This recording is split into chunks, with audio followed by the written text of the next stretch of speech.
queridos, nós estamos aqui mais uma vez apresentando o Manda Pra Elas. Gente, Manda Pra Elas, que é uma cocriação entre o Manda Pro Jurídico e a Pact Legal Insights, aqui representada pela nossa querida e mais uma vez, agora cadeira cativa, né? Carol Ranucci. Lembrando que já gravamos em São Paulo, agora estamos gravando em Jacarepaguá, no Rio de Janeiro, porque a gente aqui não faz distinção geográfica, estamos em todos os lugares. É isso aí. Hoje, como sempre, iremos trazer uma convidada. Temos várias convidadas especiais, mas eu quero começar esse podcast citando a própria convidada.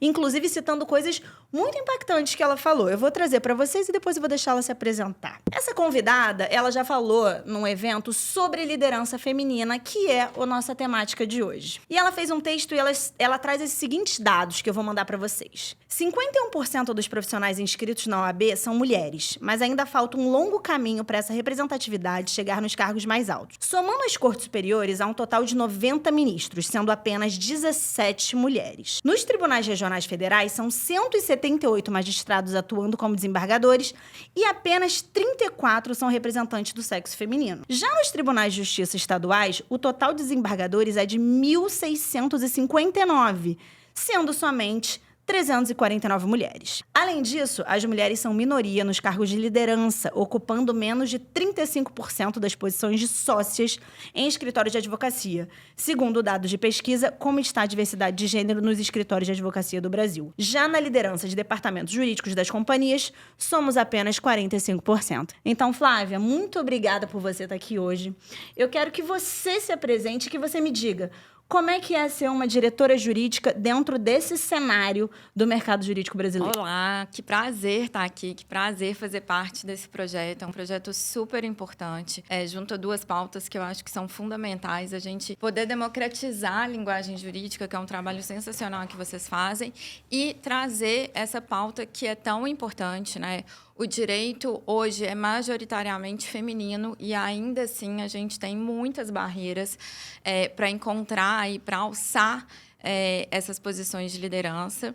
E eu costumo dizer que eu tive um pouquinho de sorte de estar no lugar certo, de estar em uma empresa que não só acolhe, como incentiva a diversidade e como dá oportunidades sem distinguir gêneros e outras características, né, que enriquecem aí e trazem muito mais inovação, muito mais ideia, muito mais riqueza para as empresas.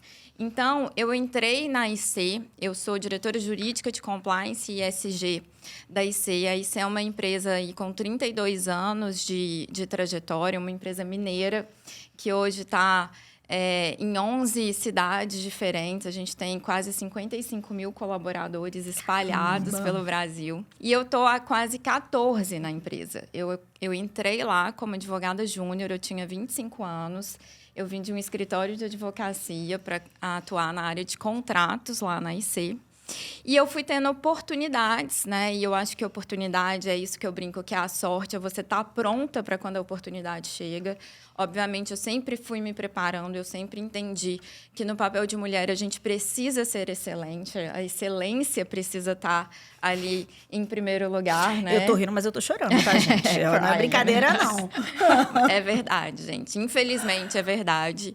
A gente precisa ser 110%, né? Enquanto a gente tem homens ocupando os mesmos cargos que a gente, fazendo talvez 70%, 80%, a gente tem que fazer 110%, 120%. Mas é isso, o jogo é esse, então a gente precisa estar preparado para isso. Mas tive esse ambiente acolhedor que foi enxergando todo o meu potencial, que foi enxergando as minhas entregas e que foi permitindo que eu alçasse cada vez voos maiores. Então, primeiro eu fui promovida para advogada sênior, depois eu virei gerente, depois eu virei gerente executiva e aí assumi e tive a oportunidade de implantar o nosso programa de compliance lá em 2014, até que em 2020 eu recebi aí a proposta para assumir a cadeira de diretora jurídica da empresa, que veio como um grande desafio, mas também como uma coroação aí de toda essa trajetória que eu me orgulho muito e que foi muito bonita. Flávia, isso que você falou sobre que nós mulheres a gente tem que dar 110% é uma coisa que a Carol já falou inúmeras vezes. Mas uma coisa que eu nunca perguntei, eu quero fazer uma pergunta pra você e uma pro Rodrigo, que inclusive nem dei oi, gente. Não manda pra elas, esqueci de dar oi pro Rodrigo. Rodrigo, me perdoa. Hoje é ele que eu vai mando se pra elas. sentir como uma mulher, porque eu mando pra elas, ele te ofuscou, me perdoa. Me perdoa tudo que bem, tá acabei tranquilo. esquecendo. Mas, primeira coisa que eu queria saber, Carol. Isso, nervoso. Ainda bem, ele só pensou assim, ainda bem que ela é minha Não, amiga. mas qualquer coisa... Eu tô do lado da Carol, qualquer coisa ela me protege aqui, eu acho. Eu tô torcendo pra isso. Não, porque nós somos corporativistas. Então, eu tô entregue aqui. Vou pedir ajuda aqui do aquário. Pede ajuda pro Inácio. Gente, o Inácio é o nosso vídeos Lombardi. meme, vocês já viram, né? Os vídeos meme, que aí começa a tratar os homens como as mulheres são tratadas. Nossa, Eu já vi. vários. Esse eu quero ver. Vários.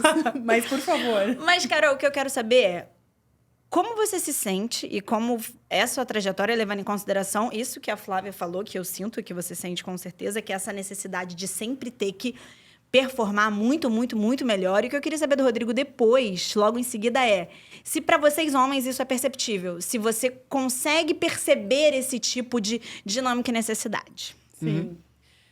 Sim, em qualquer organização, acho que a consciência sobre vieses e letramento e ambiente e as discussões envolvendo assédio moral, assédio sexual, elas dão uma amenizada dependendo da cultura corporativa nesse cenário. Só que tem uma dimensão do papel de gênero mesmo, né? De que a maioria de nós, né, fomos criadas a sermos fundamentalmente inseguras, fundamentalmente agradadoras e agradáveis, né? Fundamentalmente as pessoas que cuidam, que servem, que tem aquele cenário de ser gentil, dócil,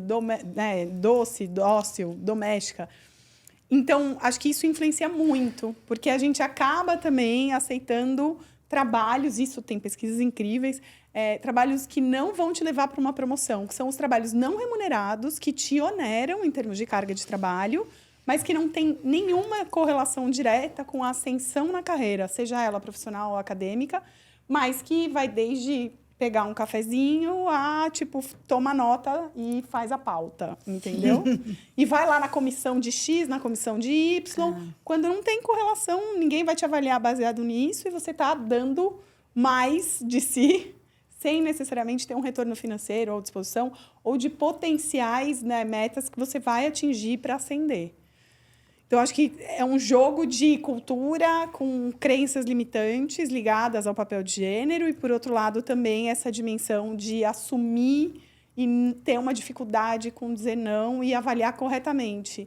Isso é um papel que eu deveria fazer? Isso tem correlação com a minha carreira e vai me levar em algum lugar ou não? Eu vou falar, não faz parte do meu job description e você não vai me avaliar por isso. É que esse binômio, né? Demanda social que gera um perfil de atuação, ou é o perfil de atuação que gera demanda social, né? Então, nós rola esse jogo. Acho que sim. Minha vez? Então, eu acabei tendo a sorte de trabalhar especificamente em 2 oportunidades que eram departamentos majoritariamente, se não quase em sua maioria, eu sendo a exceção de um público feminino. Mais recentemente, outra oportunidade de estágio. Curiosamente, em ambientes que têm uma percepção de um público muito masculino de trabalho. Mercado financeiro e mercado de óleo e gás.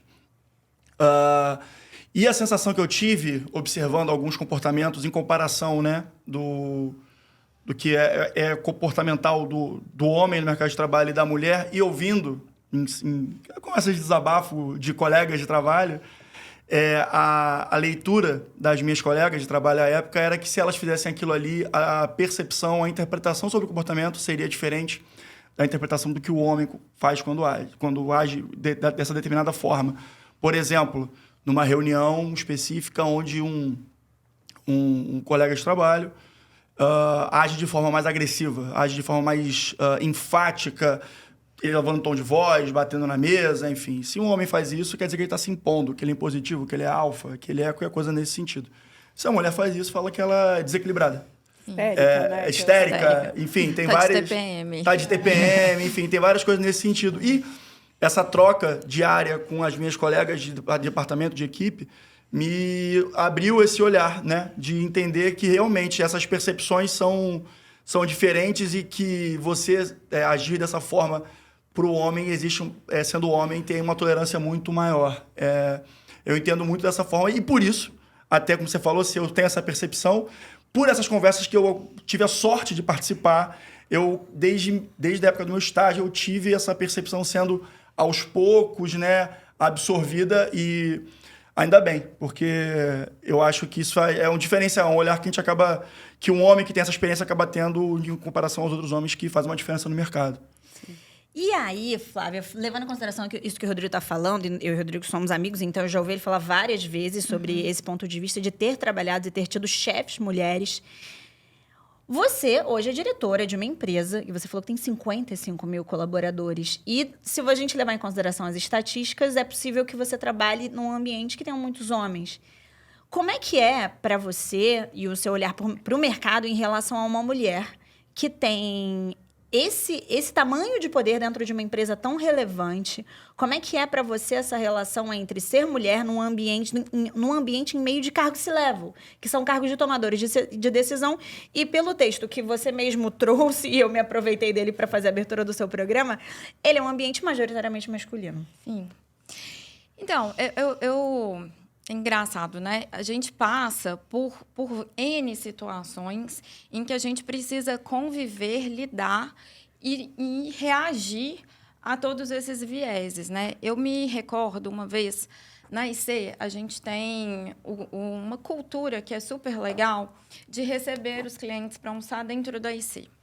E uma vez a gente estava recebendo um banco, alguns diretores e alguns gerentes de um banco, um grande banco, para fazer uma apresentação e etc. E aí tinham 2 gerentes do banco lá, acompanhando os diretores homens, e elas começaram a conversar comigo. Eu, salvo me engano, eu era uma das poucas mulheres que estavam lá também por parte da IC. E, assim, a gente estava conversando amenidades e etc. E elas começaram a me perguntar quanto tempo que eu trabalhava na IC, o que eu fazia lá. E aí, elas falaram assim, você tem quanto tempo de IC? Eu falei assim, na época, talvez eu tivesse 12 anos de IC, 11 anos. Elas, nossa, mas... Então, você começou estagiária porque você é muito novinha. Eu falei, que bom, né? Obrigada, a gente adora quando fala que a gente é novinha. E aí, uma delas virou para mim e falou assim, mas você é da família dos donos, né? E aí, eu demorei uns segundos, eu falei, eu gostaria, assim, eu queria... Sendo sincera. Esperando a herança, seria legal. Mas, infelizmente, não, trabalhei muito para estar aqui. E isso vindo de uma mulher, né? Então, assim, a gente... eu falo que a gente precisa ter jogo de cintura. Tem vezes em que eu preciso, de fato, bater a mão na mesa e vocês vão ter que me respeitar porque eu estou aqui nessa posição. Tem hora que você finge que você não viu. Você, né? É isso.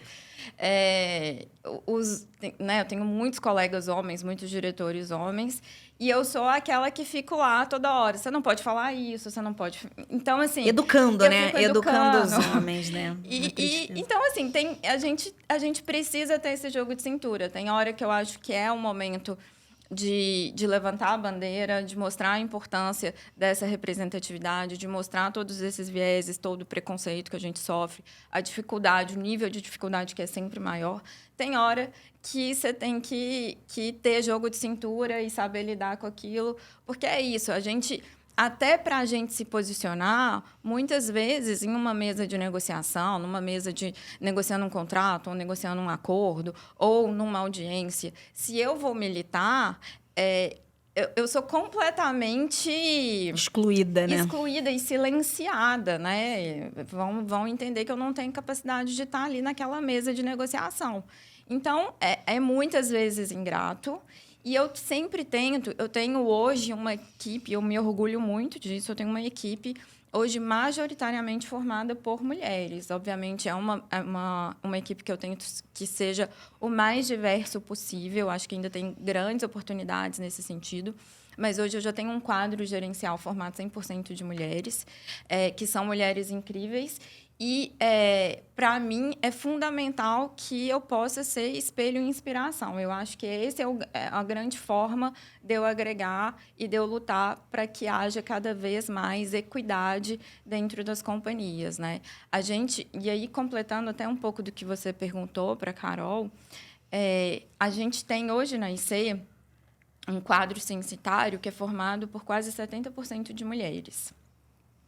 E aí a gente foi analisar a nossa base de pirâmide mesmo para entender. E a gente tinha, na base da nossa pirâmide hierárquica, quase 80% de mulheres. Na supervisão ainda era 70%, 60%. No nível de coordenação, o jogo virava. E a gente está assim, por que isso, né? Porque não existe uma política clara de... Eu não estou privilegiando os homens no processo seletivo. Aí a gente descobriu que as mulheres não se inscreviam nos processos seletivos internos. Então, a gente teve que fazer um trabalho de entender por quê. E aí passava por situações de violência em que o homem não apoiava e não permitia que a mulher se candidatasse para um cargo... Numa dimensão familiar, né? Você perguntar, o marido ou alguém dentro da empresa? O marido não companheiro, permitia, porque como que a minha mulher vai ganhar mais do que eu? Como que ela vai ter um cargo de chefia e eu não? Né?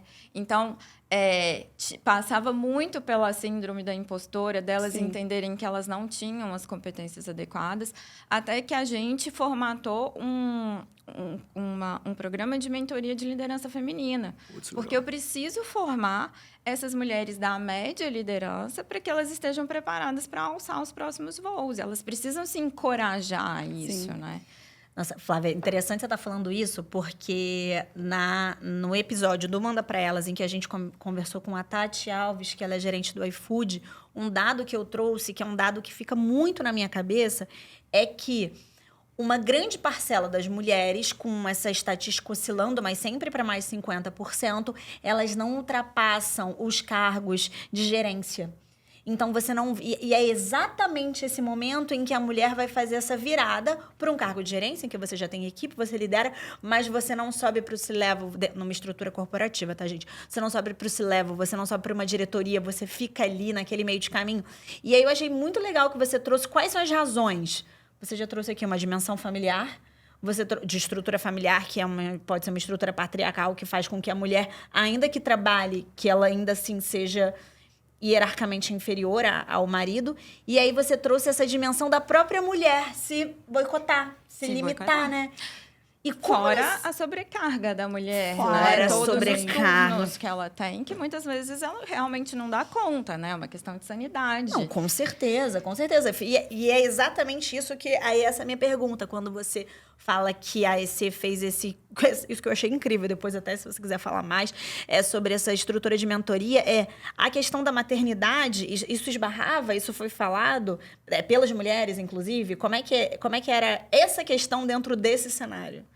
Então, eu acho que é uma questão que a gente, como sociedade, ainda precisa trabalhar e desenvolver muito, porque a gente precisa mudar a mentalidade de pensar na licença maternidade, no maternar, como um problema, né? Isso deveria ser um investimento de toda uma sociedade nesse trabalho que muitas vezes é invisível em relação à maternidade.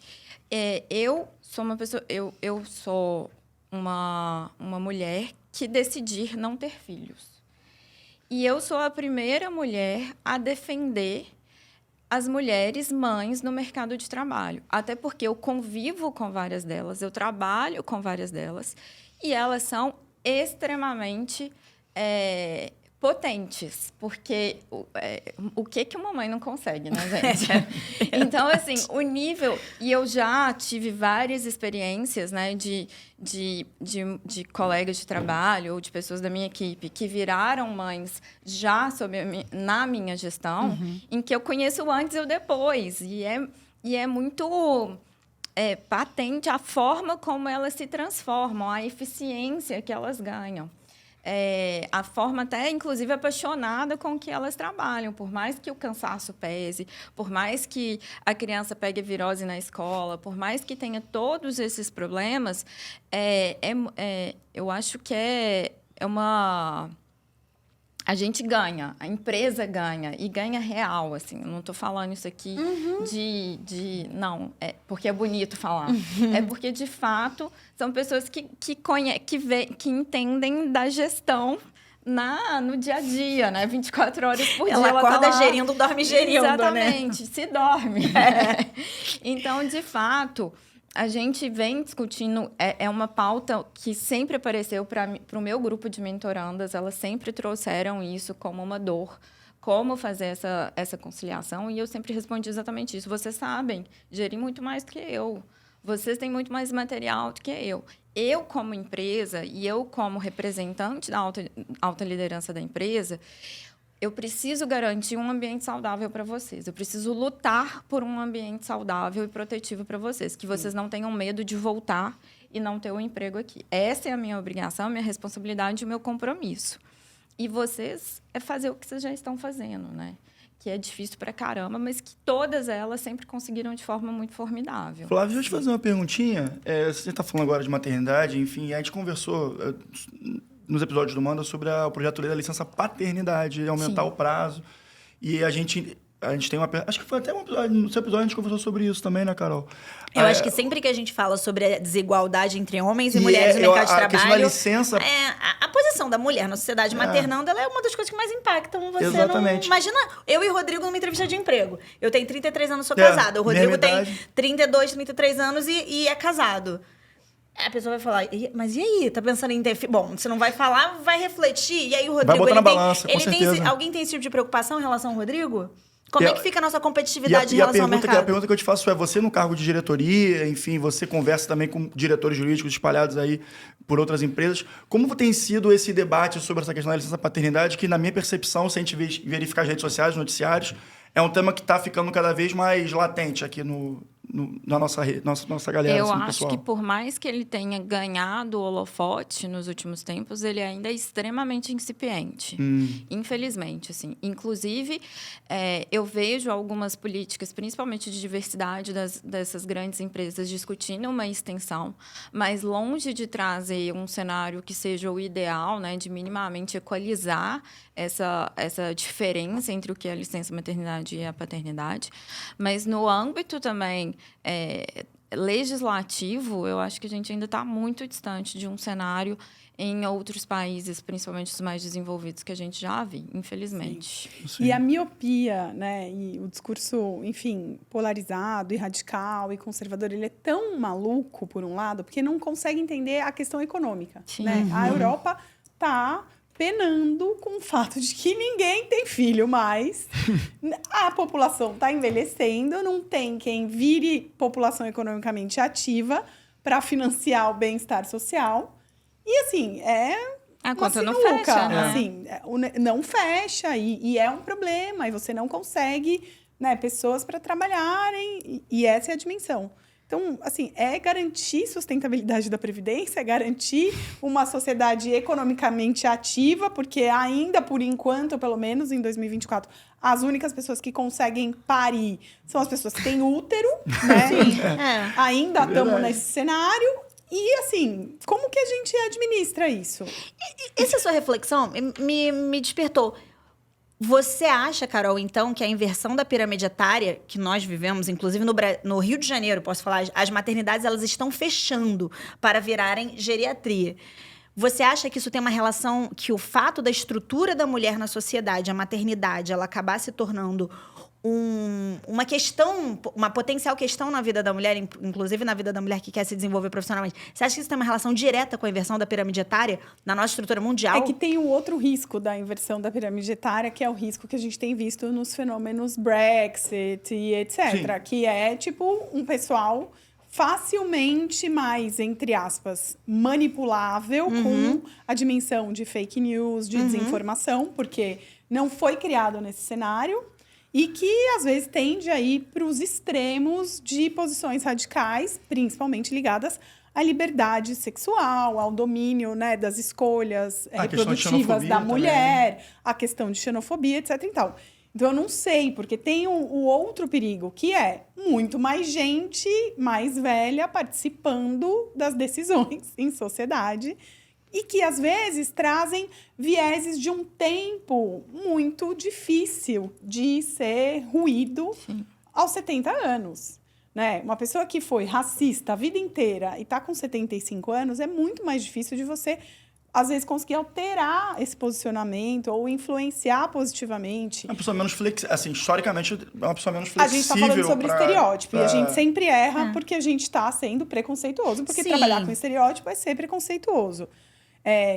Respeitando todo mundo dentro do que, né, a gente está fazendo aqui. Mas eu não sei, porque eu acho que tem o outro lado da moeda. São mais pessoas envelhecendo com essa dimensão de talvez não estarem muito abertas para repensar algumas posições e algumas crenças ligadas à equidade de gênero, à diversidade, né, à orientação sexual plural das pessoas, ao fato de que não necessariamente o gênero é X ou Y, pode ser fluido, etc. e tal. Isso, Carol, que você e o Rodrigo falaram sobre essa questão da dimensão da inversão da pirâmide etária, ela também pode suscitar uma onda de formas de encarar, de ter uma perspectiva do mundo, me faz refletir também que tem um certo caráter regional sobre a forma que a gente pensa, né? Embora o Brasil, e não sou eu, Natália, falando, só as estatísticas falando, o Brasil é um país conservador.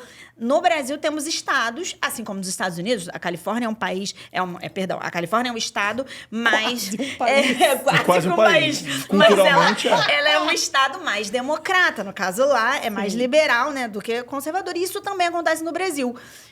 A Flávia é de Minas Gerais, de Belo Horizonte. Flávia, e você transita muito no Brasil inteiro, inclusive Ponte Rio-São Paulo, Rio de Janeiro, né? Você vê que se essa questão estrutural da posição da mulher em liderança, ou essa desigualdade de gênero, o viés de gênero, eles também têm algumas diferenças regionais? Você nota isso quando, por exemplo, você está numa mesa de negociação em um estado ou em outro estado? Ou você acha que não, todo mundo na mesma página? Não, tem muita diferença, muita diferença.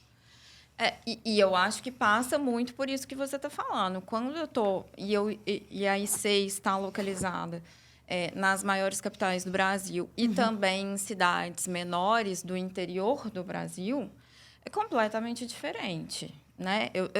Assim, do nível de... Eu já sofri assédio de um prefeito de uma cidade do interior na mesa, assim, normal. Como se fosse a coisa mais normal do mundo, natural. Você pode contar? Como foi? Como foi? O episódio. Se não puder, tudo bem. Se não puder, confortável para falar. Se quiser também. Não, foi assim. Na época, eu ainda não era diretora, eu era gerente. A gente estava negociando um incentivo fiscal que a gente tinha na cidade já há alguns anos. Estava vendo uma mudança, principalmente da lei do ISS, enfim, já tem bastante tempo isso. E eu fui acompanhada do meu diretor para essa reunião, com todos os secretários e com o prefeito.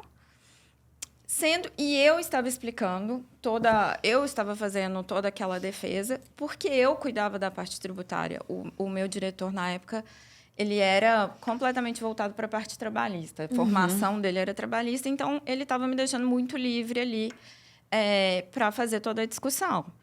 E aí... Fiquei lá, né, gastando todo o meu latim, 40 minutos, fazendo todas as explanações, falando. Quando eu termino de falar, o prefeito olha para o meu diretor e fala: você trouxe ela para me distrair? Olha para ele, continua conversando com ele, responde tudo para ele e termina a reunião. E aí, quando termina a reunião...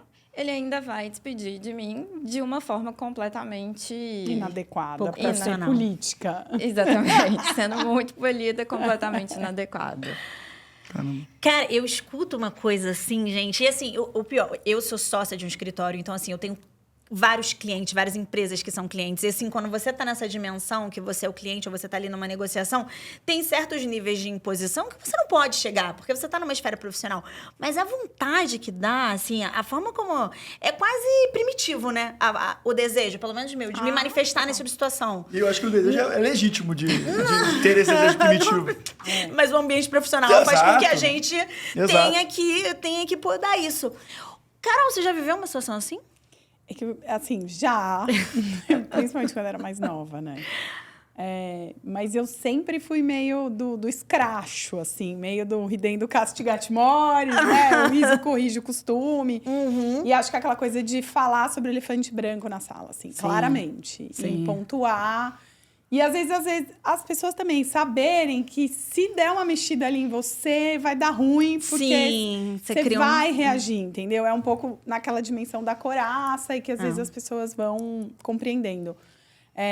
Mas, sim, é claro, toda mulher já passou, assim, toda mulher já saiu correndo de alguma situação, assim, toda mulher. Horrível, né? Se conseguiu correr, né? Se infelizmente, alguma não coisa não acabou aconteceu. tendo que passar por uma situação de estupro, enfim, de violência, etc. Isso faz parte de ser mulher, né? Anos atrás, eu tinha muito medo de olhar no espelho e falar que eu não fui fiel ao meu desejo, eu não construí uma vida profissional que eu queria, porque você fica naquela, vou continuar advogada ou vou arriscar e etc e tal. Hoje, o meu único medo é minhas filhas, que têm 7 anos, passarem por situações de violência, estupro, feminicídio, né, assédio, violência doméstica, porque esse é um país que odeia meninas e mulheres. Ponto. Djamila Ribeiro e índices que você estava conversando comigo sobre segurança pública, que são assustadores. Enfim, o quanto isso impacta, inclusive, num cenário de segurança do trabalho de 55 mil funcionárias. Queria até te ouvir nesse sentido. Como que vocês têm ficado alertas para essas situações de tipo, cara, essa mulher está passando por alguma vulnerabilidade ou não, né? Se isso ainda não está no radar. Porque é uma responsabilidade, eu acho que de qualquer organização. Assim, sim, com certeza. Qualquer espaço público, né? A gente faz um trabalho muito forte, principalmente de conscientização, sabe? De conscientização e de acesso, assim. Eu pessoalmente, já fiz várias rodadas dessa de explicar para essas mulheres, porque, né, voltando aqui para o meu quadro de funcionários, né? Eu tenho 55 mil funcionários em diversas regiões do país, e aí, reforçando aquilo que você me perguntou, regiões mais ricas ou mais pobres, e isso traz uma diferença muito grande aí na vulnerabilidade social dessas pessoas. São pessoas, 70% em seu primeiro emprego, são pessoas jovens, a maioria delas são mulheres. A gente tem um percentual também de pessoas pretas e pardas de quase 70%, um universo aí da comunidade LGBTQIA+, de mais de 20%. Então, eu tenho hoje no meu quadro um quadro extremamente diverso. E aí a gente entendeu, e obviamente o nosso quadro é diverso de uma forma muito orgânica, mas com o tempo a gente amadurece e entende que a gente precisa estruturar uma política de diversidade que seja focada na proteção dessa diversidade. É responsabilidade minha como empresa, principalmente nessas cidades onde eu sou o maior empregador, proteger essas pessoas e conscientizar. Então, assim, começa pelo básico de explicar para essas mulheres que existe uma lei que as protege, que existe uma delegacia especializada que as protege, que existem vários centros de acolhimento, de referência em cada uma dessas cidades, e passar o telefone, passar o endereço, para que elas tenham essa noção de todos os seus direitos, de que é um ciclo de violência, de como você rompe esse ciclo de violência. E todas as vezes em que eu faço essas rodadas, trazendo Ministério Público, trazendo Defensora Pública, trazendo pessoas para trazer esse conhecimento para as minhas funcionárias, no final, sempre vem uma falar assim, muito obrigada, não só por todo esse conhecimento, mas foi vir trabalhar aqui que rompeu o meu ciclo de violência, porque eu não tinha dinheiro para sair de casa. E eu só consegui dinheiro quando eu comecei a trabalhar.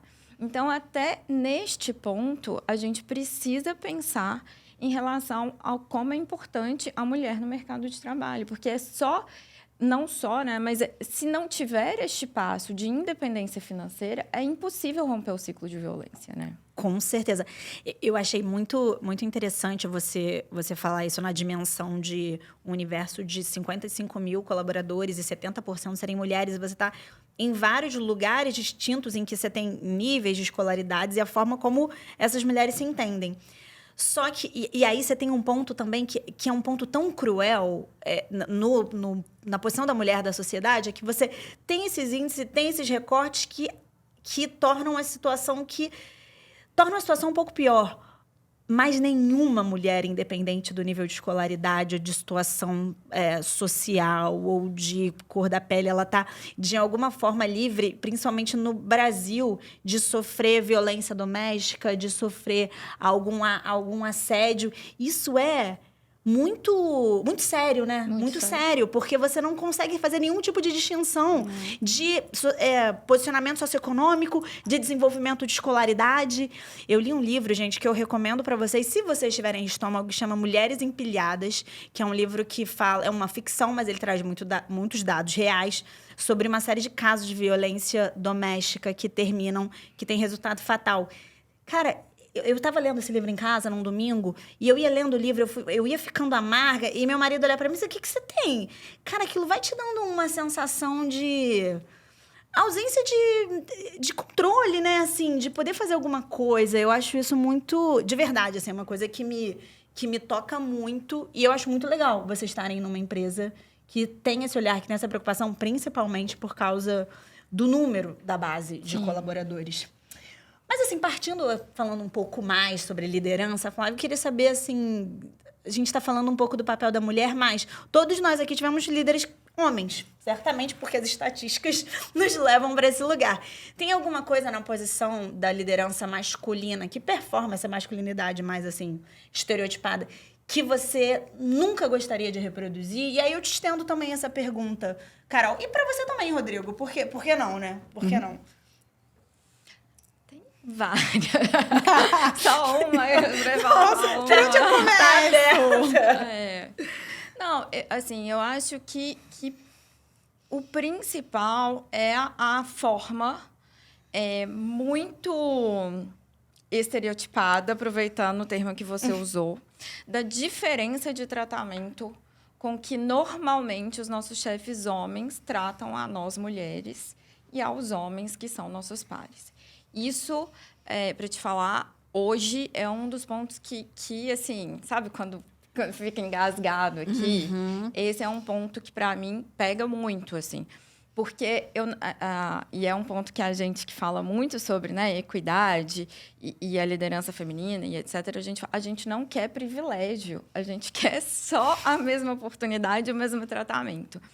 Então, essa diferenciação, que é muito, muito, muito grande, muito clara, principalmente para quem já tem um pouco do olhar treinado, né? Porque, engraçado, eu tenho uma amiga que ela tem um projeto incrível, ela tem uma escola de negócios para mulheres. Caramba! É muito legal, chama DIG.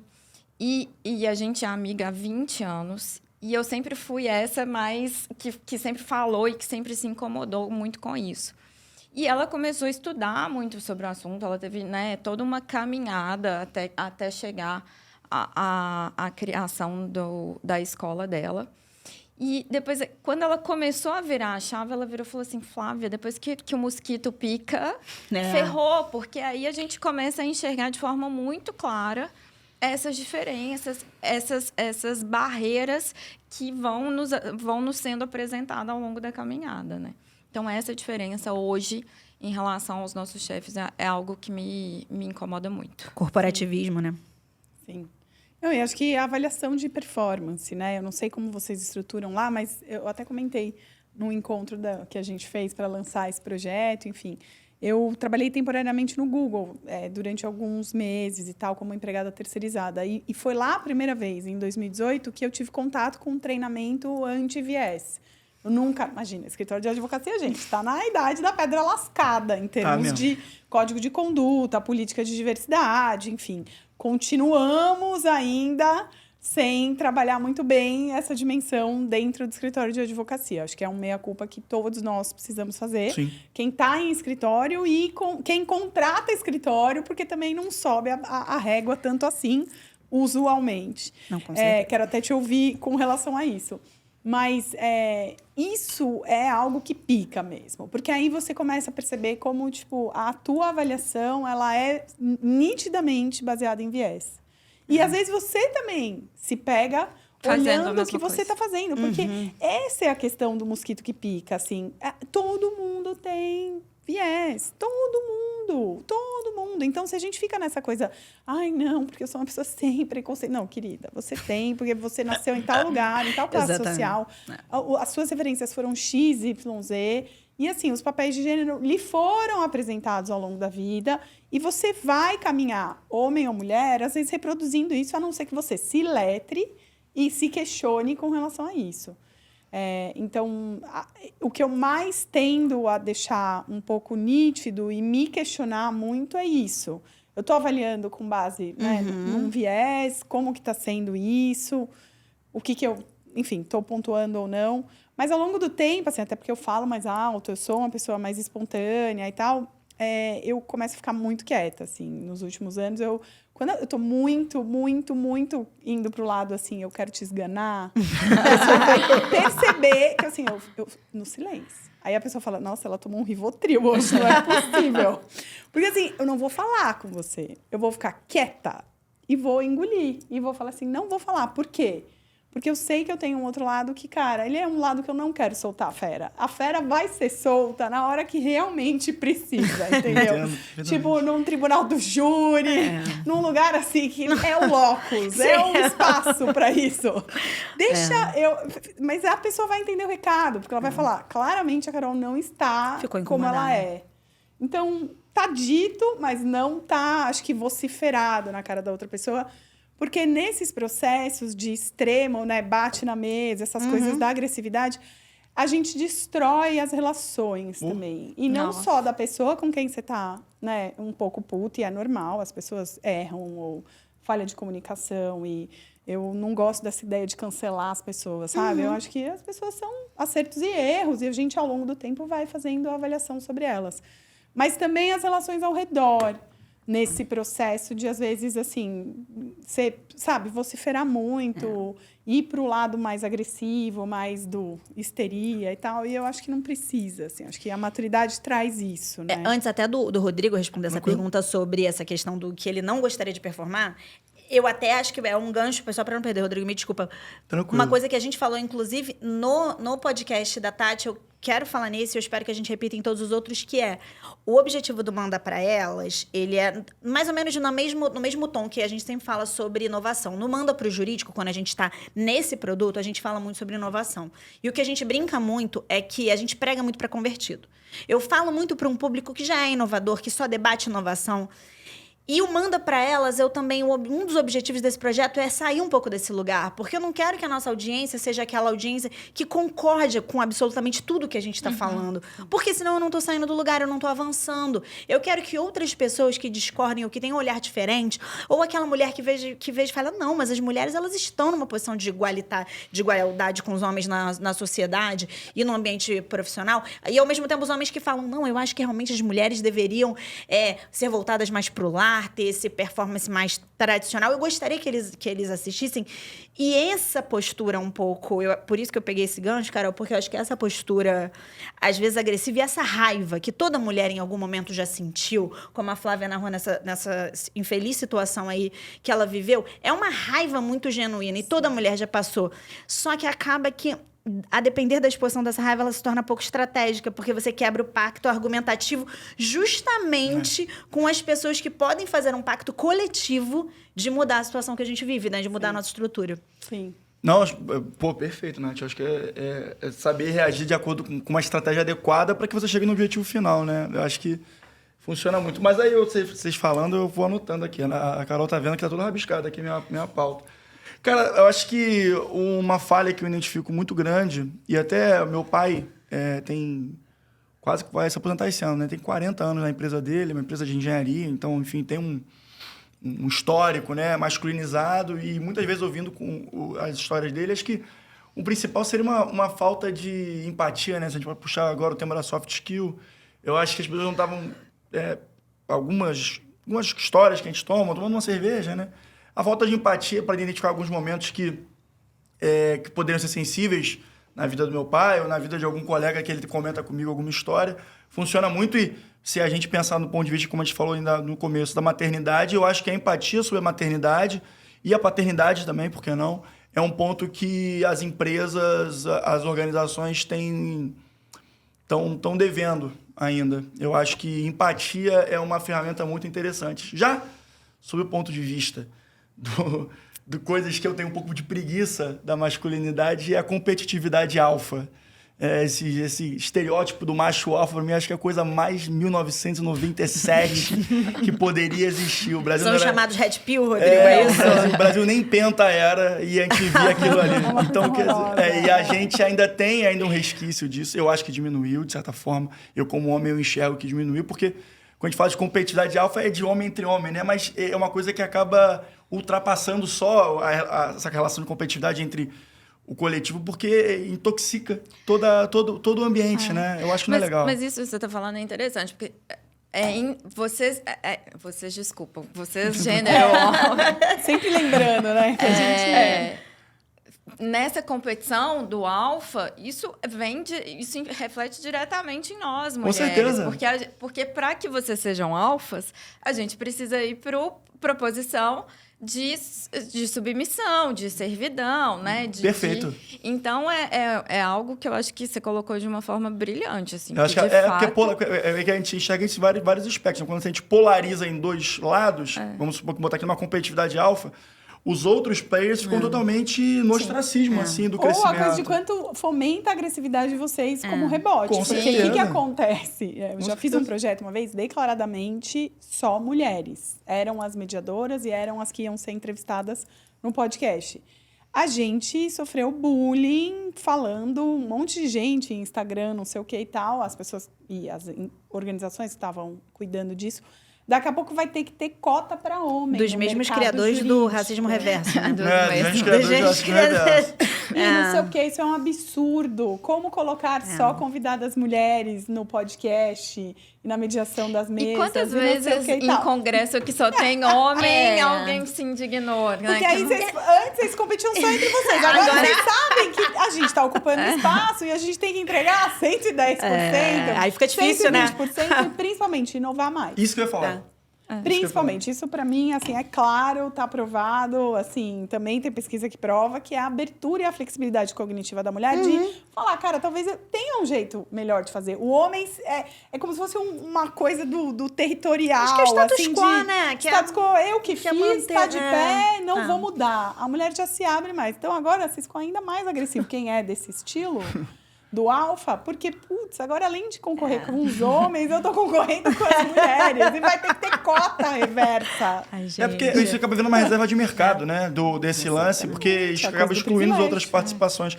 E sobre a questão da inovação, eu acho que partiu de um lugar também dos dados da inovação com as lideranças femininas, porque muitas vezes também, se a gente está entendendo que existe um mercado em que há essa competitividade alfa, a mulher naturalmente não vai se encaixar, porque é uma dinâmica masculinizada. Então, eu tenho que fazer diferente para dar certo. Porque esse jogo aqui eu não vou ganhar. É isso. Como é que eu vou fazer diferente para ganhar o jogo? Entendeu? Eu acho que talvez possa vir um pouco desse lugar. Aproveitando essa sua fala, Rodrigo, e levando em consideração isso que a Flávia falou, que também está num dos meus top 3, as coisas que mais me incomodam na dinâmica masculina, é o corporativismo. Toda mulher já passou por isso, né? Tá num ambiente só com homens, aí você é a única mulher. Os homens se unem. Quando é um ambiente social, os homens se unem. Assim, você tá num trabalho. Aí, pós o trabalho, tem um coquetel. Os homens se unem e a mulher é excluída. E essa coisa do corporativo... Isso eu tô falando numa dinâmica quando você tá num ambiente um pouco mais social. Mas, profissionalmente, eu acho terrível. Me incomoda muito o corporativismo. O que eu queria saber, Rodrigo, é... se você acha, de fato, que existe esse corporativismo, porque a gente está falando de um ambiente de competição, né? O macho alfa, ele está competindo. Mas se existe, sim, esse corporativismo. E outra, se você acha que já existem hoje... Você é um cara jovem que vive numa cidade cosmopolita, que tem um nível de escolaridade mais alto e que os seus amigos, eles vão em linha com o seu perfil. Você acha que já existem esse posicionamento de homens hoje que eles... combatem ou que eles provocam outros homens que estão performando essa masculinidade corporativista, excludente em relação às mulheres, por que não dizer preconceituosa? Olha, existe... Essa é uma pergunta muito difícil, tá? Porque eu entendo que... Afinal de contas, eu sou reflexo das relações que eu tenho, né? Também com homens. Então, as pessoas que andam comigo tendem a caminhar um pouco mais nesse sentido que eu estava falando. Eu acho que essas questões, algumas coisas que a gente reproduz, né, são muito de 1997. Mas eu entendo também que muitas vezes essa galera acaba ficando um pouco mitigada por uma questão de autodefesa. Porque, tipo assim, se eu me expor muito, eu vou acabar sendo cortado. Vão cortar minha cabeça. Entendi. Porque, no final, assim, e é uma tristeza e é um problema que a gente tem na sociedade que a gente vive, porque eu posso lutar pelo que eu acredito, beleza, mas, assim, o boleto continua chegando, né? E muitas vezes eu acabo podendo ser cortado e não ter condição de arcar com o boleto. É uma posição muito difícil para o homem nesse desafio, porque,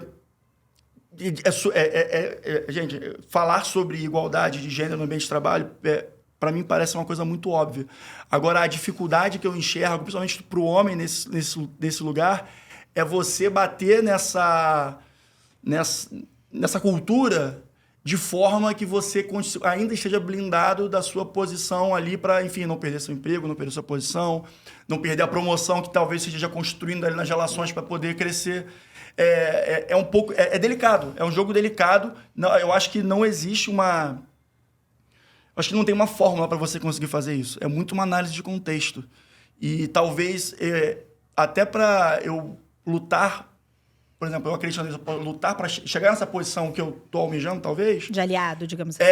Eu talvez alcançar essa liderança, porque vamos supor, eu vou substituir o cara que tá reproduzindo toda essa cultura que a gente está criticando aqui. Talvez e ele certamente não vai colocar uma mulher, mas talvez melhor que ele seja um cara que consiga, enfim, proporcionar desenvolvimentos dentro da área. Porque aquele cara, ele com certeza não. Uma mulher com certeza poderia fazer isso também. Mas só que esse cara que reproduz isso, a gente sabe já, tem um histórico, né, que a gente viu, esse cara não vai colocar. Então, é menos pior colocar um cara assim, que esteja lutando por isso, acredite nisso, tem essas crenças, do que manter esse status quo com outros caras. Aí eu vou fazer um comentário, uma pergunta, e eu quero fazer uma pergunta para você. Aí eu tenho uma coisa para colocar na mesa. As pessoas só se transformam em as organizações pela dor, não é pelo amor. Mas eu concordo, né? Não é, ninguém. Eu que resolvo o problema complexo organizacional, assim, é só pela dor. Só que ninguém resolve o problema na base do chicote, ou da ameaça, ou do apontar o dedo, ou de fazer as pessoas se sentirem, enfim, envergonhadas. É só na sedução e no amor que você consegue efetivamente resolver o problema. Então, não é uma coisa de bater na pessoa. Um aliado não tem que ter uma posição de agressividade, de dedo na cara, de chicote, mas é o aliado que acolhe aquela minoria, ou aquela pessoa, ou aquela diversidade, ou aquela mulher que está num cenário sendo excluído, ou excluída, ou, enfim, violentada, mas que também consegue não rir de uma piada numa mesa cheia de gente. Isso é beleza. Que consegue, tipo, pedir, falar assim, em vez da menina pegar o café, fala, não, eu vou pegar o café. Não, beleza. Pode deixar que eu pego. Não, isso tá perfeito. Porque é pela Vai sair liderança... para um happy hour, lembra que tem colega mulher, né? Isso. E por aí. Exatamente. Se for tomar um uísque e fumar um charuto, convida a sua amiga mulher de Ou trabalho faz também. o contrário também. Faz uma coisa na hora do almoço, Sim, que eventualmente quem tem filha pequena, filho pequeno, não precisa. Não, e também mulher pode fumar um charuto, tomar Sim, uísque por isso que eu também. falei. Por isso que eu falei, pra você quebrar estereótipos de Não, gênero, com de que certeza. pessoas performam uma coisa e outras pessoas performam outras, né? O objetivo é isso. Porque é esse cenário de a gente entender que a gente muda e transforma só com a comédia, né? Com o amor, com a sedução, eu acho que é importante. Sim. Porque tem uma postura de luta, aguerrida, de falar as coisas, de nominar as condutas que estão erradas, né? De se posicionar em prol da equidade de gênero, que é o que a gente está fazendo nesse projeto. Mas também tem a coisa de eu devolver para você. Você consegue perceber que os papéis de gênero também te oprimem? Com certeza. Mas isso é com certeza. A gente pode estar falando de liderança feminina, então necessariamente está dentro do espectro desse tema o machismo. O machismo também é algo negativo para o homem, claro. Isso aí, eu já tive experiência, acho que do âmbito profissional, não consigo me lembrar de nada assim muito claro, não. Mas sobre o âmbito pessoal, é claro, isso aí é notório. O ponto eu acho que aí o machismo fala assim, cara, você homem, você não pode ficar reclamando disso, não. Você tem que encarar engole o choro e vai pra frente, entendeu? Isso aí é o que acontece. Você não pode beijar o teu filho. Quer dizer, anos atrás, alguns de nossos pais, talvez. Não foi Sim. o pai que eu tive, mas que não podia dar carinho, não podia beijar, não podia estar com o filho fazendo algumas atividades específicas. Não era nunca o homem que iria numa reunião de escola, etc. e tal. Então, que bom que a sua geração já está pelo menos percebendo que o papel de gênero com o viés e a carga e a violência que ele vem, ele também te oprime. Porque, eventualmente, você também quer ter uma relação mais profunda e substancial com uma companheira que talvez, se for na dinâmica do machismo, você não consegue evoluir para esse momento porque pressupõe vulnerabilidade. E ainda digo mais, a gente está falando da questão da licença paternidade, minutos atrás. Eu entendo como, claro, sob o ponto de vista da mulher, uma equidade de armas no mercado, de forças, né, para poder você lutar pelos seus crescimentos profissionais. Mas eu acho que a licença paternidade é muito importante, principalmente também por essa questão de vínculo afetivo com o filho. Claro. Com certeza. Eu tenho vontade de ser pai e eu tenho certeza que eu teria muito mais oportunidades para construção desse vínculo mais rápido, porque, afinal de contas, quem dá a luz é a mulher. Então, a mulher já tem uma relação umbilical com os filhos. O homem não. Então, o homem tem que fazer essa construção aos poucos. Acho que a mulher também, Rodrigo. Eu acho que a maternidade também tem uma Te dimensão digo de que construção. no começo é uma pessoa que você eu não acho que sabe também nem tem essa quem dimensão, né? Eu não sou mãe não sei, ainda, eu mas posso eu acho errado. que tem. Mas tem a questão puerperal também, que eu não sei se até que enfim. ponto, que é um pouco individual, né, de cada mulher. Mas, assim, eu sinto isso, porque, por exemplo, eu tenho um caso concreto da minha prima, tá com dois filhos, eu sou padrinho de uma das crianças. Parece que, sei lá, pode ser individualizado, é o caso concreto dela, parece que, tipo assim, ela já meio que tem intuitivamente algum instinto. O pai não, ele teve, cara, como é que eu faço isso? Como é que eu deixo essa criança viva, sabe? Aí é uma discussão que é Eu acho que don't go there. Ok. Não é instinto. Eu acho que não. É mais uma crença. Eu também Pode acho ser, que não. pode ser. Eu posso estar nesse lugar agora limitante. Posso estar nesse lugar Por limitante, isso que eu sim. acho que o don't go there. Mas Vamos- eu quero só te devolver como tem sido seduzir, né, e ser água e liderar pelo amor e pela risada e pelo engajamento, né? Seduzir, assim, organizacionalmente no sentido de conseguir resolver a dor, mas não na base do chicote e do falar mais alto ou do medo e tal. Por favor. Até porque eu acho que é a única opção que eu tenho, né? Eu não tenho. Eu acho que foi o Rodrigo que falou. Não adianta eu querer falar mais grosso que os homens que trabalham comigo. Não vou conseguir. Então, assim, a minha trajetória, e foi como eu consegui até hoje, primeiro, me dedicando muito, trabalhando muito. Eu acho que o suor nada substitui. Segundo, isso que você faz também, eu acho que é fundamental e eu acho que é uma skill que nós mulheres temos de forma muito potencial e que a gente precisa desenvolver cada vez mais, que é essa habilidade da mediação, essa habilidade do saber convergir, do saber gerir, de ter inteligência emocional. Aliás, eu acho que esse talvez seja um ponto muito chave, a inteligência emocional que a gente traz, porque a gente precisa trazer, porque a gente, desde muito nova, precisa lidar com muitas frustrações, com muitos questionamentos, com muitos, né, pontos de divergência na nossa trajetória profissional, e isso faz você ir criando essa inteligência emocional e essa habilidade de ser resiliente. Com isso, como eu disse no início do nosso bate-papo, assim, eu enxergo hoje muito claramente os momentos em que eu preciso ser dura, em que eu preciso... Esse é o meu ponto final, esse é o meu limite, daqui vocês não vão ultrapassar. Uhum. E já em muitas situações eu precisei colocar este limite. E em muitos momentos é isso. Eu vou trazer essa solução, isso que vocês não estão falando, eu não concordo, mas a gente pode fazer dessa forma. Esse é o meu tom de voz, assim, é muito difícil, por exemplo, eu mudar o meu tom de voz para qualquer discussão.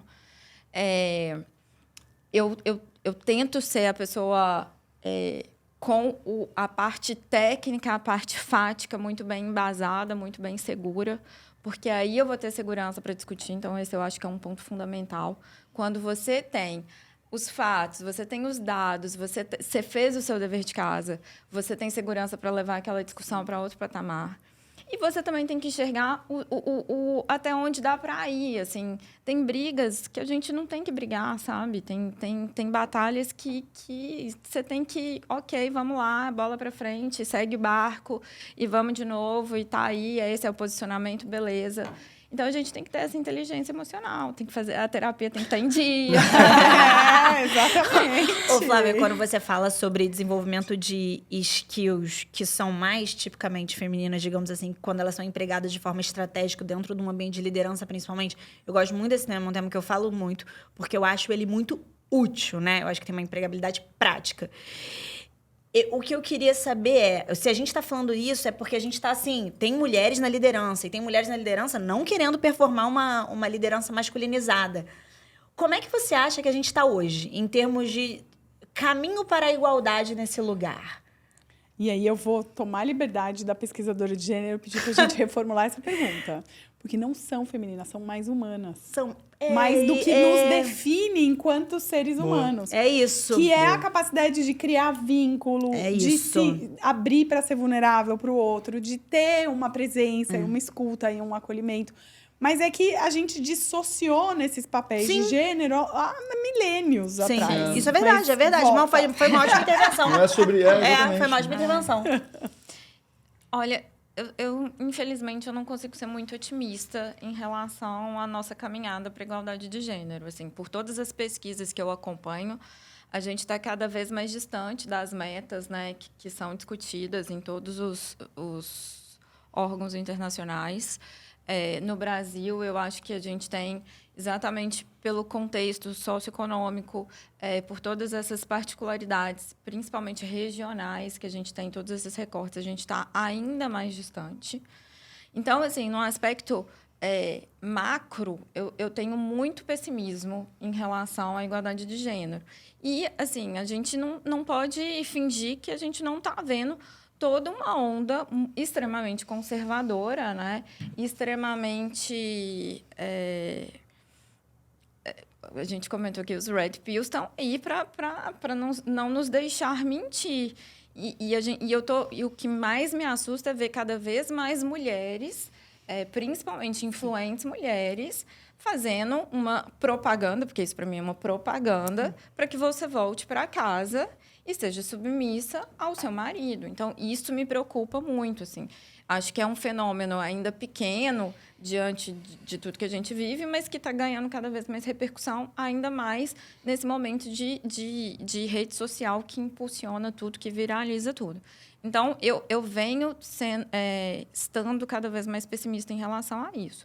Agora, eu na terapia, a gente trabalha aquilo que está dentro do nosso espectro de poder.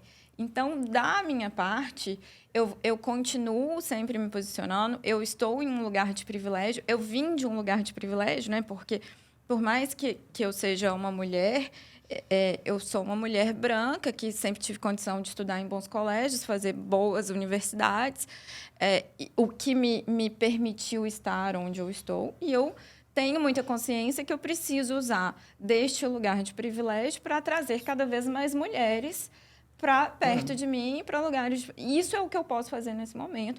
Estar aqui, falando sobre isso, conscientizando da importância disso. Isso é o que está no nosso poder aqui, dentro dessas bolhas em que a gente vive, né? Dentro do nosso universo de trabalho, dentro do nosso universo corporativo, dentro dos escritórios de advocacia.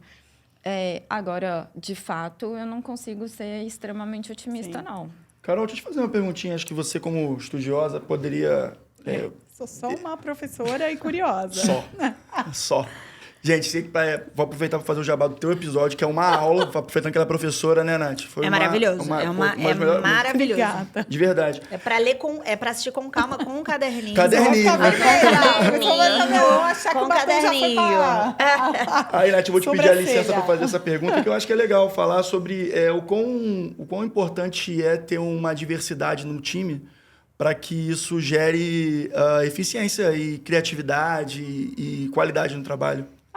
Isso já tem muita pesquisa publicada sobre o assunto, assim, desde estudos de equipes do Google, passando por outro lado Stanford, MIT, Harvard, que é a história do coeficiente de inovação que uma visão mais plural sobre os problemas sociais, sobre as realidades sociais, sobre, enfim, compreensões de repertório mesmo, né? Eu não vivi numa favela. Se eu quero vender para uma pessoa que mora numa favela, por que eu não vou ter uma pessoa que vem, né, de uma comunidade para dentro da minha equipe? Que é a ideia da pluralidade. Exato. Então, sim, assim, isso está super bem provado. Não tem o que discutir.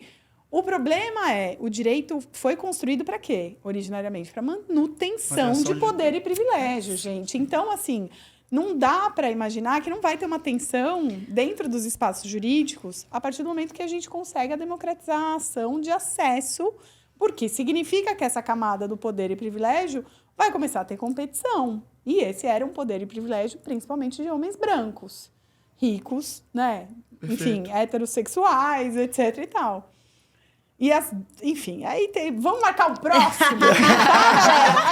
Já tá marcado. Mas aí a gente vai ter que discutir pesquisas, trazer pesquisadores. Não, mas isso é muito legal. Isso é muito legal. Começar a entrevistar professores, professoras. Estamos em conversa. Com certeza, Né? com Pra certeza. fazer um episódio. Marina Pfefferbaum, ó, Marininha, você tem que vamos vir anotar, aqui. Marina. Fala com o meu LinkedIn. Cara, infelizmente, estamos nos encaminhando para o final. Assim, eu acho esse tipo de conversa muito importante. Ela ultrapassa a esfera do conhecimento e do entretenimento, porque o Manda para Elas, assim como Manda para o Jurídico, também tem uma dimensão do riso, do amor, da sedução. É o tipo de conversa que ela vai além disso, ela se torna absolutamente necessária, não só para quem está assistindo, mas pra gente, né? Sim. Quantas coisas que a gente não aprende nessa mesa. E aí, para nos encaminharmos um pouco para o final, que eu queria saber, assim, Flávia, mas também da Carol e do Rodrigo também. A primeira pergunta é, se você tem alguma liderança feminina que te inspira muito, que talvez faça com que você entenda que vale a pena seguir adiante, lutar e performar sempre 110%, 120%.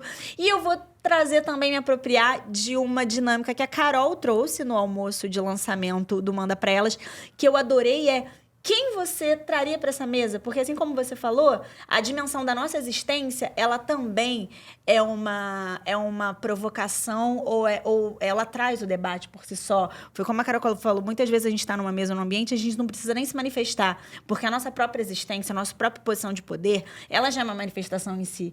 Quem que você acha que foi essa mulher que você gostaria de trazer para cá, para ela ter essa voz, para ela ter esse microfone na mão, como a gente tem aqui agora? Ou até que ela foi silenciada e ela não pôde estar à mesa. Pois e que você gostaria que hoje ela tivesse com o microfone aqui. Gente, engraçado, né?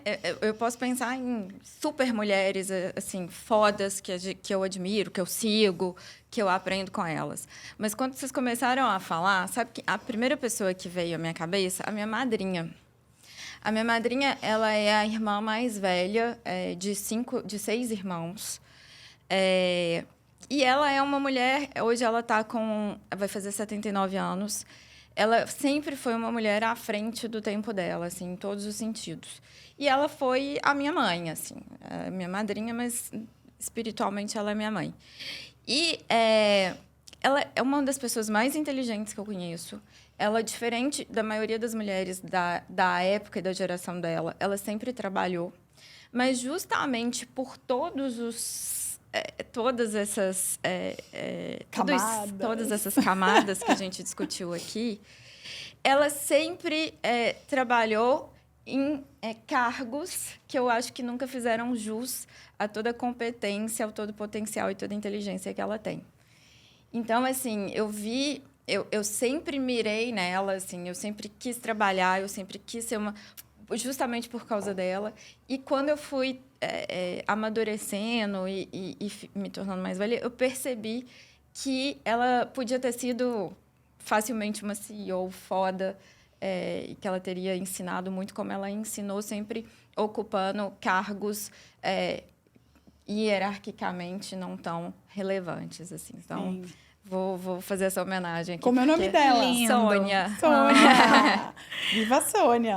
O Sônia também tem um lugar à mesa no Manda Pro Jurídico quando quiser. E você, dona Carol? Quem? Vou trazer a mesa hoje? Quem você vai trazer à mesa? Ou se você quiser citar uma mulher que te inspira a ser esse mulherão e lutar pra caramba, porque é muita luta envolvida. Assim, de pessoas próximas da relação, assim, acho que a Yanda, que a gente Maravilhosa, teve a honra conversaremos. de entrevistar, a Yanda Lopes e a Josi Jardim, que tem uma dimensão histórica mesmo de lutar por equidade de gênero dentro do mercado jurídico há 15 anos, com a fundação, mais até agora, do Jurídico de Saias. Então, são decididamente inspirações. Assim, pessoas que eu não conheço, acho que todas as que chegaram em posições de poder assim extremo, inclusive no âmbito político, e que sofreram todos esses revés por conta disso. Então, todas as figuras, né, de Rainha Elizabeth, passando a, tipo, a Thatcher, ou a própria Dilma, que claramente tinha várias camadas ali de machismo e preconceito, enfim. Mas tem uma muito interessante para vocês consultarem online, que foi a primeira sócia do Goldman Sachs. Ela tem hoje, né, uma iniciativa ligada efetivamente à equidade de gênero. Ela financia, porque tem muito dinheiro, ela fundou Filantropia de Verdade, que é o que os Estados Unidos da América do Norte faz, né, para quem quer fazer filantropia de verdade. Isso é um bom tema também, Carol. Funda pesquisas e, enfim, e faz doações ligadas à equidade de gênero muito relevantes. Ela tem um site chamado She Money, que também está ligado à dimensão de educação financeira, que é uma coisa muito importante. Mas eu esqueci o nome dela, gente. É tanta informação, perdão. Antes de jogar na edição. A Beca vai botar aqui na descrição, gente. A Beca vai botar na descrição. Mas, enfim, eu vou colocar. É o meia-culpa aqui de O Mundo VUCA. Né? Antes do Rodrigo responder, eu quero fazer um asterisco que a gente não tratou hoje, mas eu quero muito que a gente trate, que é essa dimensão mulheres e dinheiro. Sim. Que ela é uma dimensão muito séria sobre ainda mulheres com poder aquisitivo alto ou que recebam muito dinheiro em relação à sua atividade profissional, como nós mulheres não lidamos bem com dinheiro e somos distanciadas desse lugar. Sim. Fala você, Minha vez? Rodrigo, Então, sua vez. Enquanto eles falavam, eu fui o último a falar, então fui escrevendo aqui, né? Claro. Sobre o âmbito pessoal, acho que minha mãe, minha prima e a Carol, minha namorada, são as referências, assim, porque são molas propulsoras, assim, que eu pego como exemplo e trago para o meu dia a dia, enfim, referência a todo momento no convívio. Sob o ponto de vista de pessoas famosas, conhecidas, a Marta, eu acho que para mim é uma referência absurda. Ela chegou no ápice, né, do que ela se propôs a fazer no começo e representou, né, o futebol feminino de uma maneira muito importante, de forma que ela está se aposentando e somos prata na Olimpíada, né? Ela passou o bastão de maneira muito bonita. Eu acho que ela é muito relevante e deveria ser mais enaltecida. E a vascaína, naturalmente. Será que esse detalhe pesou? Isso. As outras duas que eu pensei é que eu sou do samba. Eu gosto muito de samba, então não tem como não falar de Tia Ciata, que foi uma das figuras mais influentes no início do samba lá atrás, que ela fazia samba na casa dela de forma clandestina, quando o samba estava enquadrado na lei da vadiagem. E também Bete Carvalho, que se todos os sambistas chamam ela de madrinha, é porque ela tem alguma importância, né? Eu quero ser cremada com... Quando eu não puder pisar mais na... Nossa, até arrepiei. Mas é gente, isso. Flávia querida, vou te dar a palavra. Você tem algum recado final, alguma coisa que você queira falar? Ô, gente, queria muito agradecer. Foi um bate-papo, assim, que para mim acrescentou demais, foi uma delícia. E ainda de um assunto que eu acho que eu não vou cansar nunca de falar, né? Eu acho que é muito, muito importante a gente ter essa consciência. O primeiro passo para a gente ter uma sociedade cada vez mais igualitária é a conscientização. Isso que vocês estão fazendo é conscientizar. Eu gostei muito de você falar sobre furar a bolha, né? Não adianta a gente ficar falando para convertido. A gente precisa entender a importância, e, mais uma vez, não é a importância ideológica, é a importância financeira, a importância social da gente ter mais mulheres, não só em posições de liderança, mas mulheres que sejam independentes. A independência ela é muito cara. Então, o que eu acho que precisa ser a nossa luta como sociedade é ter mulheres com a capacidade de decidir o que elas querem sobre a própria vida. Esse é o ponto fundamental. Flávia, Brilhante a sua colocação. Carol, obrigada mais Obrigada uma vez. A você, Carol tá uma Flávia. grande Obrigada apresentadora. você, Nath. Rodrigo, meu Obrigada, querido, muito obrigada. Hoje, Rodrigo, fora da posição de apresentador, porque hoje estamos no Manda para Não, Elas. justíssimo. Com o maior prazer. Ó, daqui a pouco pode até sair da mesa. Agora, o trabalho agora Mas isso aí. agregou muito. Eu gostei muito de tudo que você falou Ah, que hoje. bom, Foi obrigado. muito bom. O Tá de contraponto é muito parabéns. bom. Tá aprendendo. Vamos ver se não usa. Ah, mas é viver isso, um aprendizado, Vamos né? fazer um e-book, um guideline, manda pra elas. Queridos, Mas, ó, muito... mãozinha, que nem da última vez, ó, que os papéis de gênero não nos limitem. Não, Com certeza. jamais. E a vocês. Obrigada, queridos. Damos encerrado mais um Manda Pra Elas. Nos assistam, curtam, comentem, compartilhem. Rodrigo Bom, me muito ensinou. bom. Um beijo, gente. Até a próxima. Beijo.